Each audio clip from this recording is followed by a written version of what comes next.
Well, hi everybody.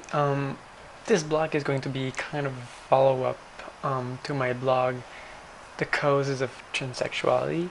Um, if you remember, I kind of, tried to make a parallel between transsexuality, intersexuality, and homosexuality, and basically saying that all three are conditions that are probably genetically caused, and there's evidence to support that homosexuality, uh, can be inherited.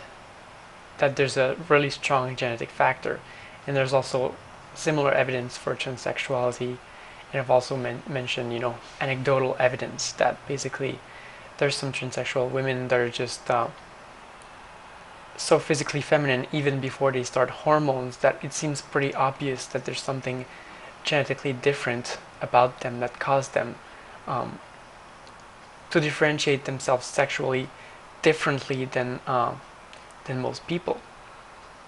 Um, so, what happened in the meantime? Well, an intersex woman by the name PAIS woman left a comment on my previous video that I found pretty offensive, and basically she was saying you can't compare intersexuality with transsexuality, because intersex women, they don't have any choice. It's biological, but transsexual women, it's psychological, and we often see, we see all the time that transsexual women will just transition and change their mind and change back, and I found that pretty fucking insulting, personally.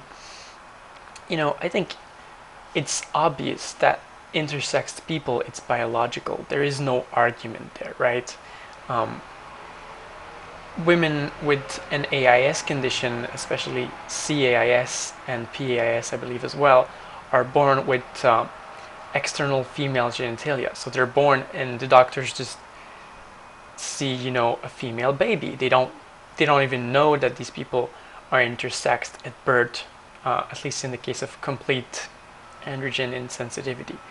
And what's going to happen is that, at least in the case of CAIS, the parents and the child are not going to discover about this condition until the CAIS woman reaches the age of puberty, and then the menstruations just don't happen because CAIS women don't have a uterus or ovaries. They have testicles in their abdomen because they are, for the most part, genetically male. They have XY chromosomes, but there is a small mutation, a small defect on the gene that programs the testosterone receptors in their bodies. So what does that mean? It means that they have testosterone just like any other human being, but they're completely insensitive to it. So what happens is that this baby who would normally have become male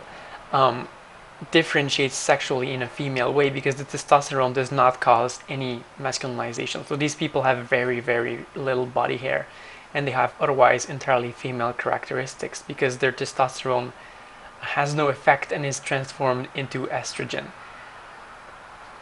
So I think it's obvious that it's biological. You can't argue with that, and it's a condition that's really well understood.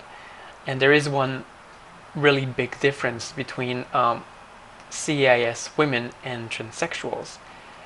It's that CAIS women, when they're born, they're immediately accepted as women by everybody. They have external female genitalia, and they develop mostly, in a normal female way physically. So people just see a female. There is no coming out. There is no transition. There is none of any of that, But now, saying that transsexuals, it's entirely psychological, that there's nothing biological about it, I think is pretty offensive. Because first of all, as I pointed out, there's pretty convincing evidence, that there is something that's entirely biological about transsexuals. Obviously, the brain is a very complex organ that we understand very poorly. It's the most poorly understood organ in our body. We don't really have a clear model of how individual neurons work, so let alone understanding the whole brain. But people have done research and have shown that transsexuals, tend to have a brain that has a more female structure, in appearance. When you look how it's made inside of there, you see that transsexual women, have a structure that's closer to a female brain. That their brain is in fact probably female from birth. And there's plenty of other evidence, as I mentioned, studies about, gender dysphoria being inherited and all that. So saying it's psychological is pretty pretentious and offensive, because even if we can't find evidence right now, even if we couldn't find evidence right now, we don't really understand the brain, So by saying it's psychological, you're talking about something you don't know, that science doesn't really understand yet. So you're not really well placed to make that kind of judgment, first of all. And also, saying that transsexuals will change their mind all the time is also quite offensive. There's been a few highly mediatized case of transsexuals going all the way through the sex change and then changing back. And I think people love to point out those stories, especially the people that don't like transsexuals, because they're like, well, you see, it's not biological, and that person changed their mind. It can't be something that was, intrinsically in their brain. They changed back, and I think that's quite misleading. First of all, saying that transsexuals change their mind all the time is completely wrong. I have been on the internet, involved in the transsexual community for quite a while now, and I know, hundreds of transsexual people online. I don't really know anybody who's changed their mind about transition. Nobody whatsoever, I have a few friends that are now post-op that I know in real life, and they show no signs of regrets. And I don't think they will ever, try to change back to their original physical gender. I know a few people that are not transitioning or that are holding back at this time because they're scared. They live in Texas, for example, and they feel that if they transition, they're putting themselves at risk. Risk of losing their friends, losing their family, losing their job, losing everything they worked so hard for. Everything they have, they could lose it. And if you're an intersex woman that was born, accepted in this world as a woman, I think you just have no clue what it's like to be a transsexual, I mean, fine, you have a condition that's not necessarily easy to deal with, something that you would rather not have. You'd rather be 100% normal, just like everybody else, right? But you have no clue what it's like to be a transsexual. You have no clue about the stress involved. You never had to pay money for super expensive surgery to become what you want. You never had to go through everything that we go through as transsexuals. You never had to be afraid of losing your family's support. You had it from the beginning. You probably never had to be afraid of losing a job. There's no way anybody can find out that you were previously male. You had no previously male existence, probably. So you're not very well placed to understand this, I think, is my point. And as far as people changing their mind, it's possible that these people were simply, not transsexuals to begin with. But you also have to take into account that being a transsexual is very difficult. It's not something that everybody can deal with. If you go through transition, and as I mentioned, there's a lot of costs, there's a lot of things you can lose, and there's all the rejection you can face, then you may be tempted to change your mind. I am tempted to just stop my transition, right away, because it's costing me a lot of money, it's costing me a lot of time, a lot of preparation, and I am also putting myself at risk. I'm going to finish my master's degree soon, and then I'll try to go on for a PhD, but at some point I'll have to get a job in the real world, and I'm wondering, how it's going to affect my job opportunities. If I'm not 100% passable, if people can find out that I'm transsexual, how will they react to that? It's possible I might lose a few job opportunities because of this, It's going to affect my future a lot. And that's really scary for me. That's the only thing that could motivate me to stop. If I had a genie in a bottle that could transform me into a woman instantly, there would be no question. I would just say, do it right now. But I have to go through all of this effort to get there, through all this pain.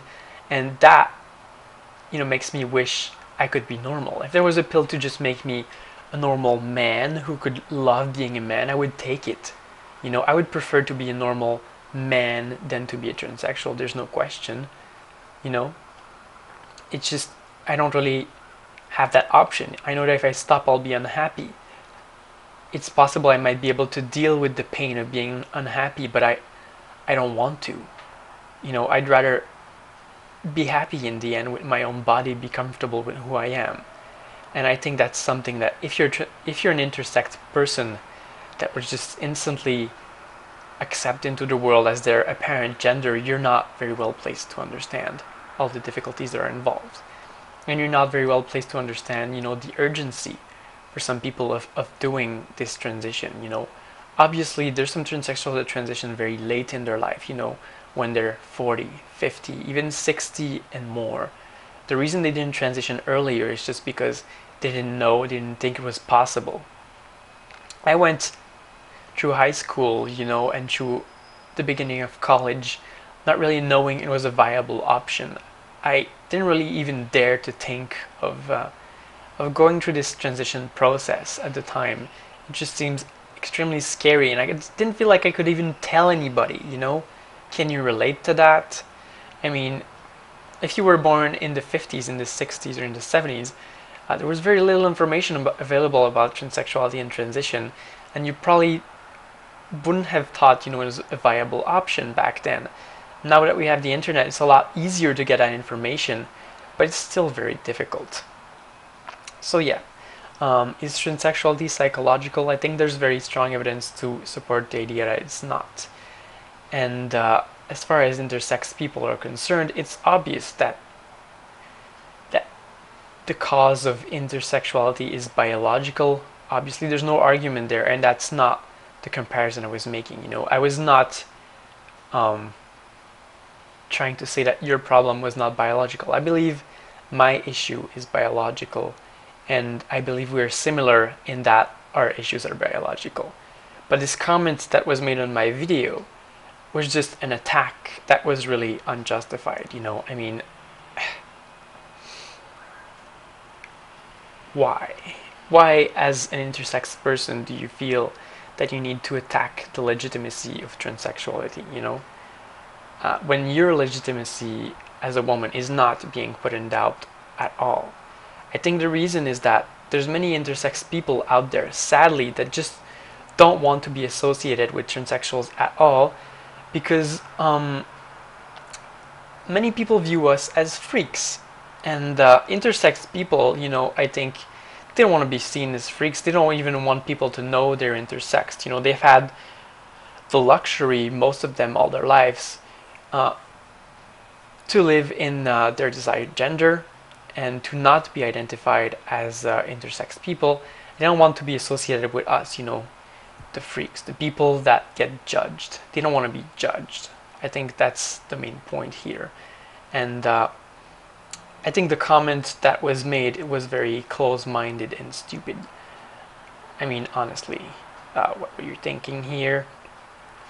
You want to be normal so much, that you're trying to put transsexuals down to make yourself look more normal or something. Well, just, let me tell you, people discriminate in society, and they discriminate about the things they know about, but if people knew you were intersex, they would not necessarily be friendlier to you than they are to transsexual people. I mean, I've heard of some cases, some unfortunate cases, like there's this story which I've heard from somebody else about a woman who lost her husband. I don't remember how, but the husband in question had a big life insurance policy, so she wanted to collect the money, but the insurance company refused to pay. So she decided to bring them to court. And what did the insurance company say in court? Well, they said, well, Mr. Judge, this woman is not a woman. She has XY chromosomes. She's intersex. Therefore, she's a man because of those XY chromosomes.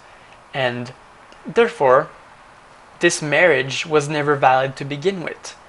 And believe it or not, the insurance company got away with this. They didn't pay the money because they had the marriage of that woman who had just lost her husband invalidated on the ground that this woman, because of her XY chromosomes, was not a woman in fact, you know. So that's discrimination in your face. It sucks.